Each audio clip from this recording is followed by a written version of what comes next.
often we as girls or women get told by society what we should wear or not, or what is appropriate behavior for girls. Very recently, a video went viral on social media where girls flung their dupattas high in the air to celebrate women who have been constantly countering such questions and challenging societal norms that restrict women even today. Welcome to the Mojo Story, Geeta ma'am. We are so pleased to have you on our platform. I'd like to tell our viewers that not only is Geeta a feminist writer but also a filmmaker. Her documentary film in Tamil, Madhavidaai, which translates to Mensus, speaks about myths, misconceptions, strange practices related to menstruation. It bagged second best documentary in the International Women Film Festival held in Chennai, and about her 30 essays on feminism anthology titled Dupatta Podunga Thozhi, which translates to Where Dupatta Girlfriend, is a revelation in itself. Welcome, ma'am, again. Right. So, to get started, I think you got one of the warmest welcomes that anyone could have asked for. Yeah. And this happened at the Kallakurichi school in Tamil Nadu. What was that all about? Was it a planned event that shortly went viral on social media? Yeah. Actually, there was an event in Kallakurichi school. That was a private school, and it is a venue for 3 days camp for children, tribal children, from the nearby Kalvarayan Hills. It's a hilly area, and these children are studying there. It is a residential school. So the problem, an NGO, Aware India, was working for them.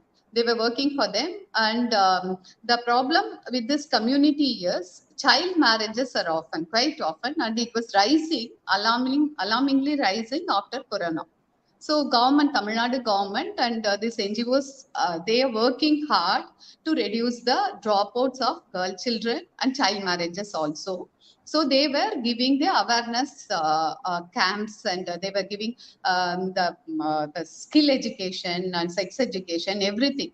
And these children were provided. There is a project called Safe Space Library. And the NGO were giving books written by Tamil authors on feminism and the pioneering women and all. So it was the books were published by Her Stories, and the co-founders are Nivedita Lewis and Validasan. So as a part of this 3 days camp, we authors were invited to interact with the children.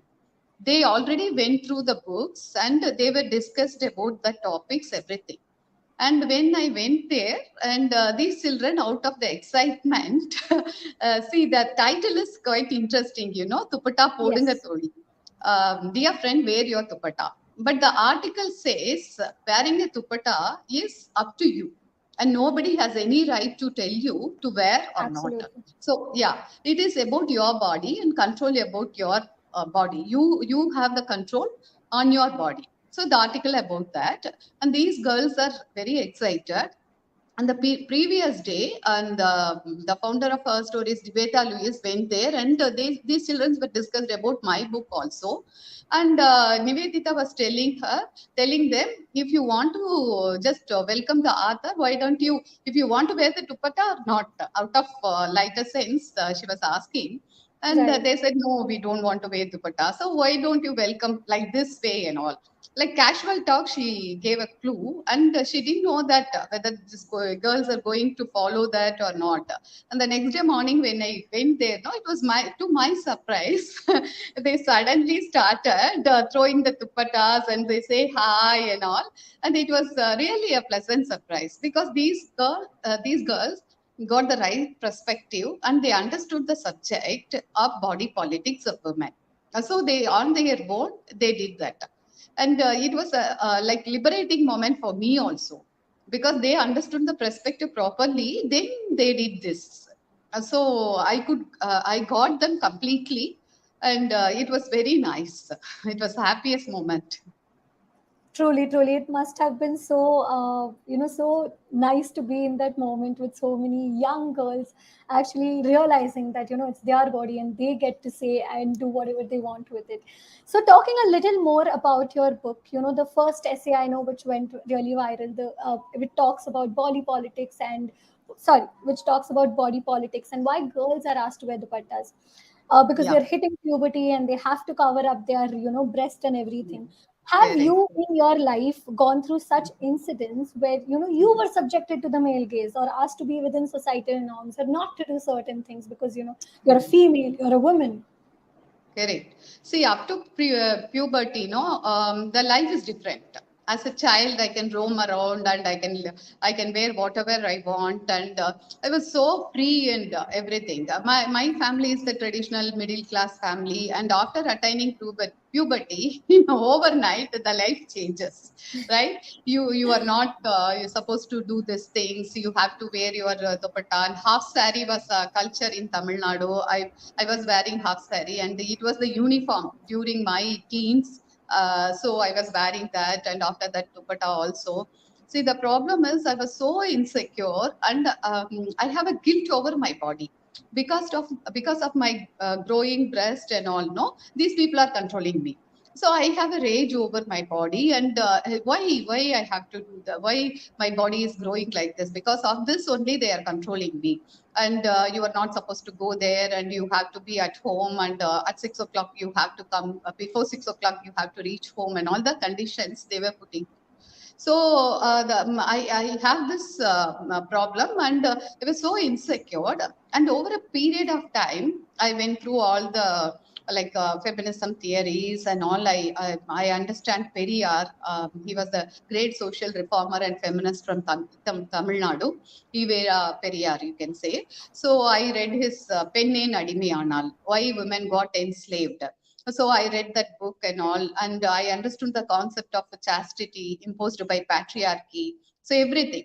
After that, I have a self-compassion and self-love over my body. There is nothing wrong in my body. So whatever thing I want to wear, I can wear it, and there is none of the business of anybody to say whether you have to wear this or not and all. I have control over my body. Nobody has the right to say you have to wear this or you are not supposed to wear this. That was the understood. That was the understanding I got after reading all this material. And and I want to say this to young girls: don't feel guilt about your body. It is after all your body, and through your body only you can express yourself, and you can work for your livelihood, and you can have the self-esteem, self-respect, everything. So don't think that your body is enemy to you. I want to just convey this to next generation and young girls, so they should not undergo this guilt or rage or anger over their body. So that was the Absolutely. purpose of, yeah. Absolutely, ma'am. I think as young girls, I wish, even when I was growing up, I wish people had told me around that it's okay, this is your body developing and you should start loving it now because, you'll never get this time back again. That's very, Correct. very absolutely true. So I wanted to also talk about this publication, Her Stories, and this the platform that took you up and helped you publish this book. So I read about it. It started as just a small Facebook page, and then it Yeah, grew bounce from there on, yeah, allowing women writers with no major experience to come and contribute, to this platform. yeah. So tell us a Actually, little more. Yeah. yeah, her stories, both are the founders are my friends, Validasan and Niveta Louis. They started as a Facebook page, and Validasan was a journalist working in the mainstream media. After that, he started his this, and this Facebook page, they were sharing this articles written by women in their Facebook pages and all. They were doing like this. Then they thought that they want to start a web magazine or web page called Her Stories, because story here is all about men. Only history is about men, and her story means you have to talk about women have the platform to express themselves frankly and openly. Everything, whatever you want to write, you can write in their platform. So that was the motto of starting her stories. And Validasan and Niveda requested me to write on feminism. See, there is a misconception in our society. These feminist people are so arrogant and they are men haters and all. So, lot of misconceptions they have. So, I want to tell the young children or next generation children, see, feminism is not against men. It is against patriarchy, and it is against the concept of male domination, everything.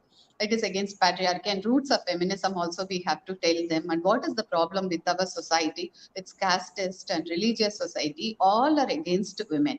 So I want to tell this to the children in a very simple conversation format, so that they can understand the roots of feminism and what and all the issues they are facing day-to-day life.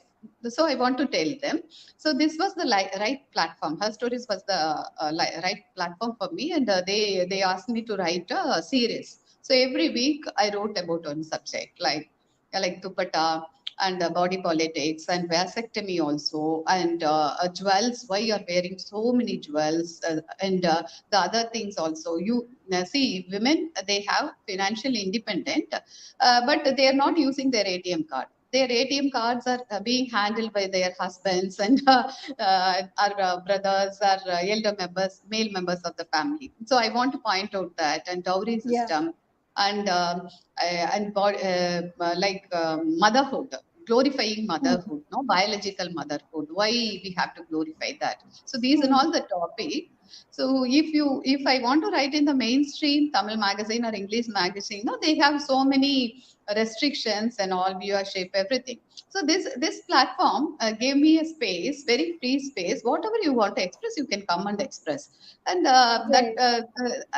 that liberty was there in the Mm. Mm. Health Stories platform. And now they have grown up in such a way that 2 weeks back they have launched 21 books, and in their Yes. credit, totally 27 books are there, all written by Absolutely. women.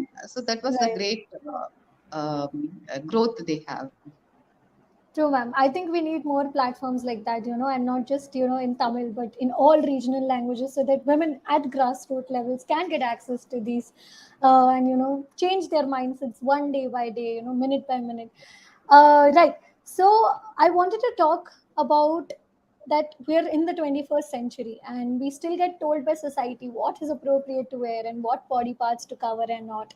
Uh, but how long will it take for women to get their autonomy back? And I wanted to share an example with you also that happened with my friend.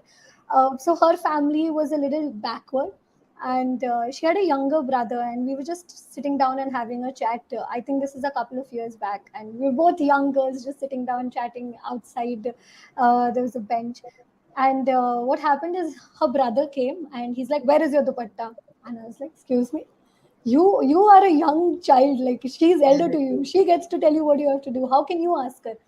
And then Mm, she's like, "No, it's there up," and all that. So I was like, "Why are you allowing him to do this?" And she mm, said, she told me that it's not his fault, my dad has told him, ki you have to mm. look after your sister and make sure that she's always dressed appropriately when she steps out. So I was a little taken aback because we're living in an urban society in the 21st century and we still don't get a say on what I have to do with my body.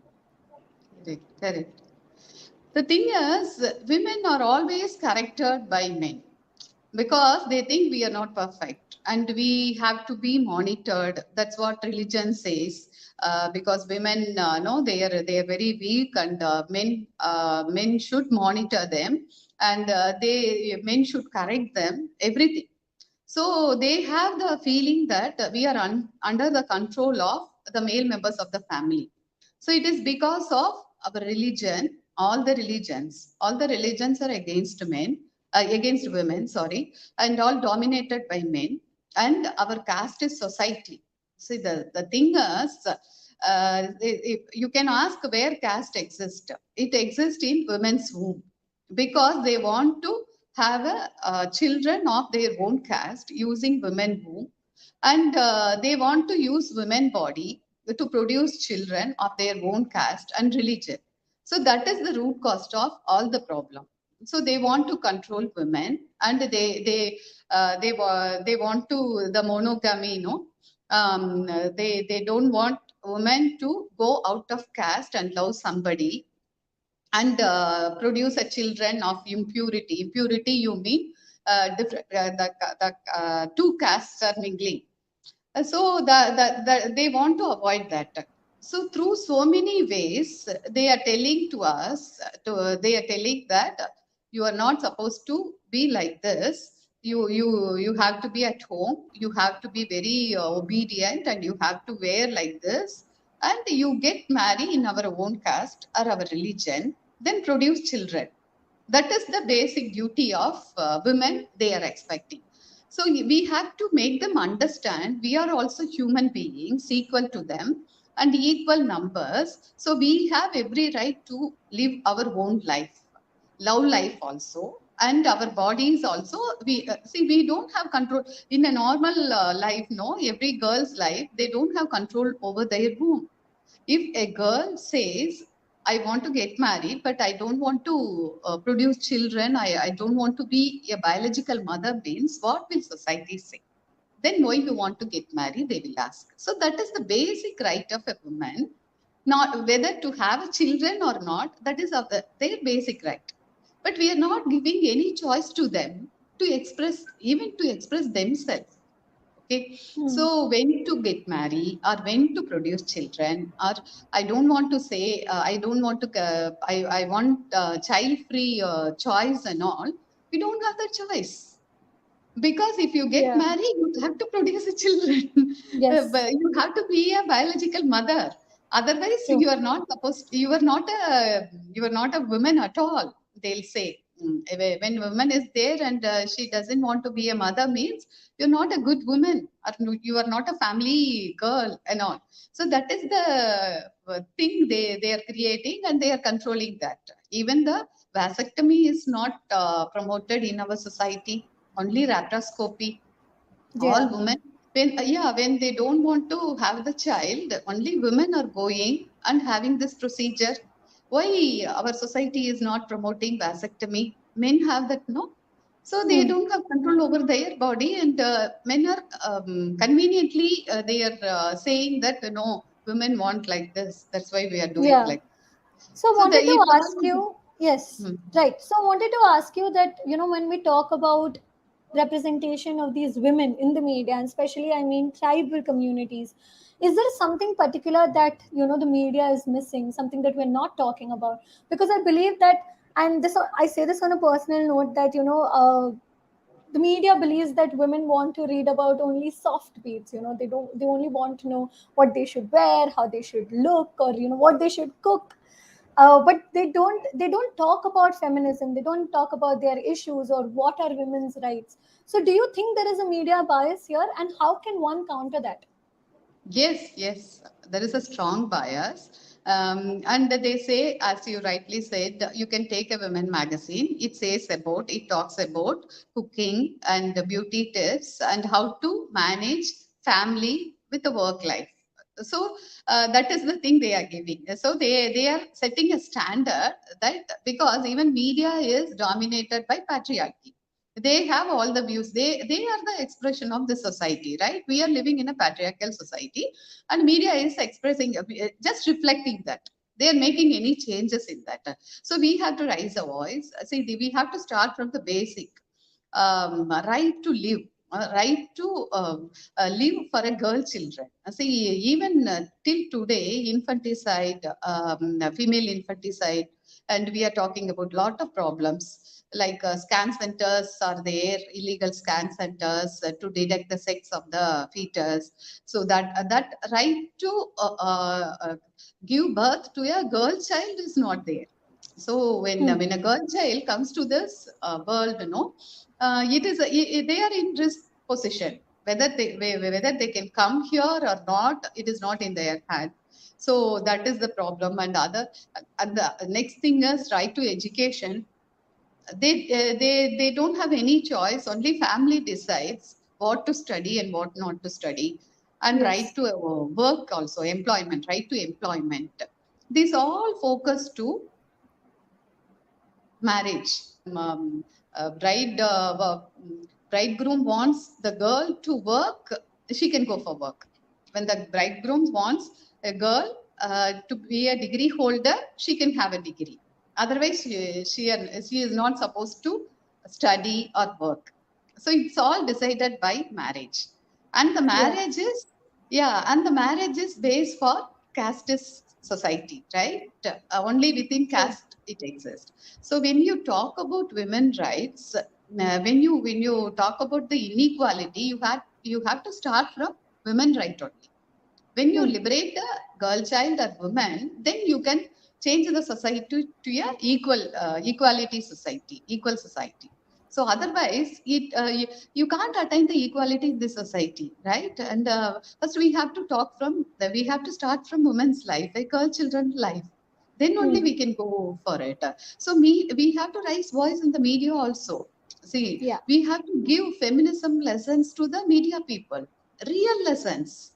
See, there are disturbing problems in the society. The girl child has no right to talk openly in her own family. Daughters are struggling in their own family. So then only they can come to the society and they fight for the equality, right? The family is itself controlling the girls. So we have to start from there. That is a real issue. True, ma'am. When we also talk about families, and I believe that the male counterparts equally have a role to play. And we recently read about that your Valentine's Day gift was quite unique. Your husband took your last name, and congratulations for that. So, how did that feel, and how did that pan out? Yeah, that bike you are talking about, Valentine's Day gift. Yes. Yeah. Yes. Actually, I want to ride a bike, but I have a fear in that. And see, in this society, girls, no, we always long for gifts, and we expect men or our partners to give Valentine's Day gift to us. See, why we are always in the receiving stage? That is the thing I have in my mind. So I thought, why don't you get a bike? Why don't what do you like to get as a gift? I was asking him. He said, "Okay, I want to get a bike because he is fond of bike, and we drive car, but he is fond of bike." I said, "Okay, chalo, we'll go and we'll choose a bike, and that is a gift for you from Right. myself, my side." Also, your husband took your last name, right? Yes, yes, Yes. yes. So Okay, that is you exactly were what I wanted asking to about talk that. about. Sorry, I got Yeah, such a unique thing to hear, in today's day yes, and yes, time where women are constantly pushed to like take their husband's last name and their family name. But this was yes. really a positive incident that came to light. Correct. He is a very good feminist. Okay, and when I when I took his name, he said, "No, you are Geeta, just Geeta. Why you are taking Ilangovan with you?" He was asking, and I Hmm. said, "See, there are a lot of Geetas in Tamil Nadu, and to differentiate, I have a something some name to be attached. So why don't I take your name?" And he said, "Okay, then you take my name. No problem. I'll take your name also." And that was a very strange thing, but he has that understanding from our Ivera Periyar. In a Periyarist movement, Hmm. there are pioneering people, couple. The husband took wife's name as a surname or the name next to his name. So there was a pioneering people in Tamil Nadu. So he said, "Okay, I am taking your name as my second name, and I am putting Ilangovan Geeta as my name in the social media." And to our surprise, so many young people followed that example. They said it is a very bonding thing, and to say wife, I love you, or to say your partner, I love you. So that was Yes, I the think this is a trend that should go viral. This is something yeah. that should come into the mainstream and everyone should start doing it. Right, ma'am. So, coming to my next question, as a society and especially women, how can we take this conversation of, this is my body and I get to say what I should wear and what I shouldn't wear forward? And what would you like to tell the young girls who are watching these interview today? Yeah.